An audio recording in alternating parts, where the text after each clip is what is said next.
Malaman natin ang mga kaganapan sa mundo ng international sports scene sa report ni teammate Kate Austria.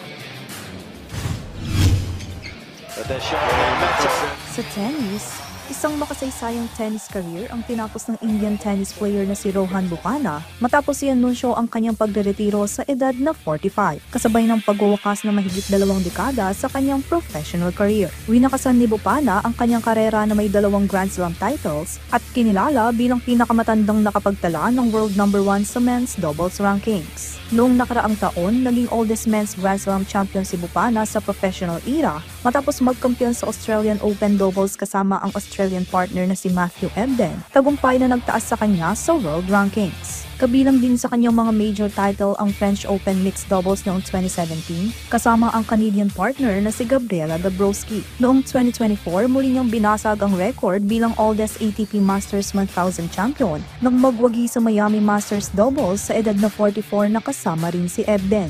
Sa kabuuan, nagtala si Bopanna ng 26 men's doubles titles at kumatawan sa India sa Davis Cup, Olympics at Asian Games. Nagkampiyon din si Bopanna sa men's doubles gold sa 2018 Jakarta Asian Games at mixed doubles title sa Hangzhou noong 2022. Ang kanyang huling laban bilang professional tennis player ay sa Paris Masters, kung saan nakasama niya si Alexander Bublik sa isang 7-5, 2-6, 10-8 na pagkatalo laban kina John Peers at James Tracy sa round of 32.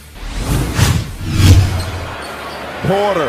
Sa balitang basketball naman, hindi makakalaro ng mahigit kumulang 4 na linggo si Milwaukee Bucks guard Kevin Porter Jr. matapos magtamo ng meniscus injury sa kanang tuhod. Ayon sa opisyal na pahayag ng Bucks, nasugatan si Porter habang nag-e-ensayo sa court noong Huwebes at kinakailangang sumailalim sa isang minor orthopedic procedure. Ang 25-year-old naman na laro ay hindi pa nakakabalik sa laro mula nang magtamo ng sprained left ankle sa unang quarter ng season opener ng Bucks laban sa Washington Wizards noong October 22. Sa labang iyon, nagtala siya ng 10 points sa loob ng 9 na minuto bago ma-injure. Ito ang unang buong season ni Porter kasama ang Bucks matapos siyang makuha sa isang trade mula sa Los Angeles Clippers noong Pebrero. Sa motorsports, isang bagong yugto sa buhay pag-ibig ng Formula 1 driver na si Charles Leclerc ang binunyag nito matapos niyang ipahayag ang kanyang engagement sa kasintahang si Alexandra Sanlu. Ibinahagi ni Leclerc ang masayang balita sa pamamagitan ng kanyang Instagram post kung saan makikita ang mga larawan ng kanyang proposal kay Sanlu.